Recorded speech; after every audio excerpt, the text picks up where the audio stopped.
দর্শক, আজকে আমরা ধর্ম নিয়ে কথা বলবো। তো প্রথমে জানতে চাচ্ছি ধর্ম কাকে বলে। উত্তরটা আমি দিচ্ছি। মানব সমাজের যে ব্যবস্থা মানুষকে কর্মের দ্বারা সুন্দর তথা শৃঙ্খলাবদ্ধ রাখে, সেই সঙ্গে পার্থিব জীবনযাপন করার জন্য সুস্থ এবং ভদ্র পরিবেশ তৈরি করে, তাকেই ধর্ম বলে। দর্শক, আপনাদের সকলকে নমস্কার, এবং যারা ফেসবুক থেকে দেখছেন তাদের সকলকে আমি অভিনন্দন জানাচ্ছি। আসুন আমরা আজকে নদের নিমাই অর্থাৎ গৌরাঙ্গ মহাপ্রভু কিভাবে হিন্দু সমাজকে বৈষ্ণব বানিয়ে মুসলিমে কনভার্ট হওয়া থেকে হিন্দুদের বাঁচিয়েছিলেন, সেই আলোচনা করি। দেখুন, আজ থেকে প্রায় 750 বছর আগে আমাদের গৌরাঙ্গ মহাপ্রভু নদিয়ায় জন্মগ্রহণ করেন।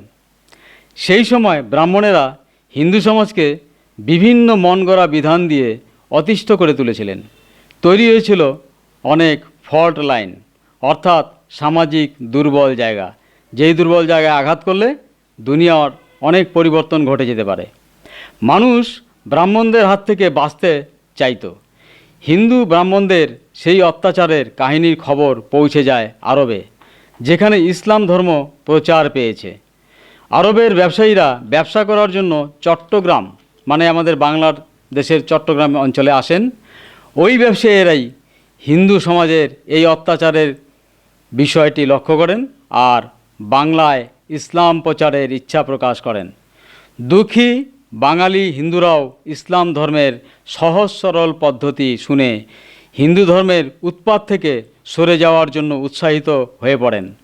আরবের ব্যবসায়ীরা আরব থেকে ইসলাম প্রচারের জন্য ধর্মগুরুদের নিয়ে আসেন। শুরু হয় ধর্ম পরিবর্তনের মহাবিপ্লব। বাংলায় দ্রুত ছড়িয়ে পড়তে থাকে ইসলাম। ইসলামে বিয়ে করার পদ্ধতি খুবই সহজ। সন্তান জন্মের পর হিন্দুদের মতো যজ্ঞ করার ঝামেলা নেই। মৃত্যুর পর কবর দিলেই হয়ে যায়। পরনার বা দাহ করার ঝামেলা নেই। সব কিছুই সহজ। হিন্দু জমিদারের অত্যাচারও সইতে হবে না। এতে হিন্দু সমাজ ঝুঁকে পড়ল ইসলামের দিকে। আরবের লোকেরা সমুদ্র পার হয়ে ভারতে এসে ইসলাম প্রচার করেছিলেন। এই জন্যই হিন্দু ব্রাহ্মণ পণ্ডিতেরা বিধান দিয়েছিলেন, কালা পানি পার হওয়া মহাপাপ। অর্থাৎ ইসলাম ব্রাহ্মণের ব্যবসা নষ্ট করে দিয়েছিল, তাই না? ইসলাম কী করেছিল? ব্রাহ্মণের ব্যবসা নষ্ট করে দিয়েছিল। তাই ব্রাহ্মণের বিচারে ইসলাম ধর্মগুরুরা হলেন মহাপাপী। তাই তারা হিন্দুদের মুসলিম থেকে দূরে থাকার বিধান দিতেন। যে হিন্দু কোনো মুসলিমের ছায়া মারাতো তাকে প্রায়শ্চিত্ত করে হিন্দু সমাজে ফিরতে হতো। এতে ইসলাম আরও দ্রুত বাংলায় ছড়িয়ে পড়তে শুরু করেছিল। ঠিক সেই সময় আমাদের নদের নিমাই নদিয়ার নিমাই বিষয়টি গভীরভাবে লক্ষ্য করেছিলেন। তিনি ছিলেন সংস্কৃত পণ্ডিত। তখন হিন্দু সমাজ নিয়ে গভীর চিন্তিত হয়ে পড়লেন নিমাই। সনাতন ধর্ম নিয়ে পড়াশোনা করার জন্য বাড়িতে মা এবং স্ত্রী বিষ্ণুপ্রিয়াকে রেখে পালিয়ে তিনি বিহারের বিশ্ববিদ্যালয়ে চলে যান। সেখানে তিনি পুরনো সনাতন ধর্মের বিধান নিয়ে বহু গবেষণা করেন। তিনি লক্ষ্য করেন সেই সময়কার ব্রাহ্মণরা যা বিধান দিতেন তার সঙ্গে পুরনো সনাতনের বিধানগুলো মিলছিল না। তখন তিনি সেই সময়কার ব্রাহ্মণদেরকে পার্থক্য বোঝানোর চেষ্টা করলেন। তারা নিমাইকে গুরুত্ব দিলেন না। ব্রাহ্মণরা নিমাইয়ের কথা শুনল না, কারণ তাদের ব্যবসা নষ্ট হয়ে যাচ্ছে। তারপর নিমাই সারা ভারত ভ্রমণ করেন পায়ে হেঁটে হেঁটে। কোথায় কত মানুষ ইসলাম গ্রহণ করেছেন সেটা দেখে নেন প্রথমে, এবং সারা দেশের ব্রাহ্মণেরা কে কি বলেন সেটা শুনে নেন। তিনি লক্ষ্য করেন সারা ভারতের মধ্যে একমাত্র বাংলাতেই ইসলাম প্রসার করেছে বেশি বেশি করে। সব কিছু বুঝে নিয়ে তখন নিমাই গৌরাঙ্গ মহাপ্রভু নাম নিয়ে বৈষ্ণব ধর্মের উদ্ভাবন করেন। তিনি সনাতন ধর্মের প্রচলিত নিয়মকে সংক্ষিপ্ত করে সহজ সরল করে দেন। আর আপনারা তো জানেন, ওই জগাই মাধাই নাকি ছিল নবদ্বীপে, তার মাথায় হাড়ি ভেঙেছিলেন আর নিমাই বলেছিলেন মারলি কলসির কানা, তাই বলে কি প্রেম দেব না? খেয়াল করুন, বৈষ্ণবরা সনাতনের একটা শাখা মাত্র। তারা জন্ম মৃত্যু বিয়েতে সনাতনের মতো কঠিন এত নিয়ম পালন করেন না। মৃত্যুর পর মুসলমানদের মতো কবর দিতে পারেন, হ্যাঁ, যাকে তারা সমাধি বলেন। আবার ইচ্ছা করলে দাহ করতে পারেন, কোনো বাধা নেই। বৈষ্ণবরা মূর্তি পূজার প্রসাদ পর্যন্ত গ্রহণ করেন না। রাধাকৃষ্ণ ছাড়া অন্য মূর্তির পূজা করাও তাদের মধ্যে নিষেধ। তাদের উপাস্য গুরু একমাত্র গৌরাঙ্গ মহাপ্রভু এবং রাধাকৃষ্ণ। নিমাই তথা গৌরাঙ্গ মহাপ্রভু অতি বুদ্ধিমানের মতো 16 নাম তৈরি করেছিলেন, যা সারা ভারতে সাড়া ফেলেছিল।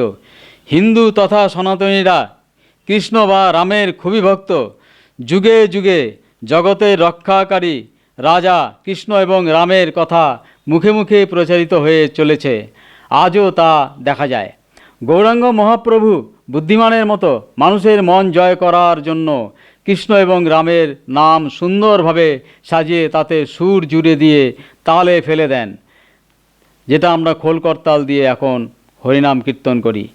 এই নাম বারবার নেওয়াকেই বলা হয় কীর্তন। সহজ সরল জীবনের দিশা পেয়ে মানুষ নতুন করে আর ইসলামে যোগ দিল না। এইভাবেই বৈষ্ণব ধর্ম প্রচার করে মহাপ্রভু গৌরাঙ্গ রক্ষা করলেন সনাতনী হিন্দুদের। ততদিনে যা হবার তা হয়ে গেছে। বহু হিন্দু মানুষ মুসলিম হয়ে গেছেন, তবে গৌরাঙ্গ মহাপ্রভু কিছু মুসলিমকে হিন্দুতে ফিরিয়ে আনার চেষ্টা করেছিলেন। তার মধ্যে জবন হরিদাসের নাম আমরা এখনও জানি।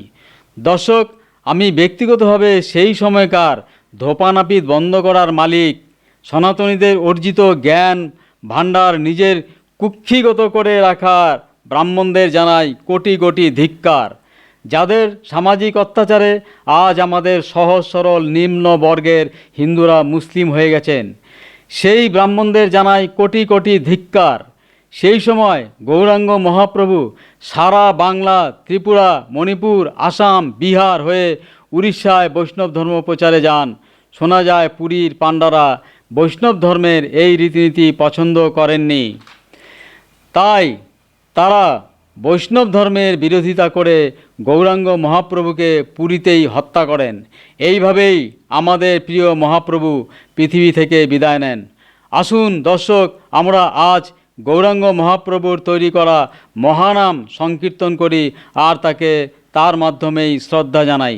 যার দয়ায় বুদ্ধিতে আজ আমরা জ্ঞানের ধর্ম, বৈষ্ণব ধর্ম তথা সনাতন তথা হিন্দু রয়ে গেলাম, যা আজ সারা পৃথিবী গ্রহণ করছে।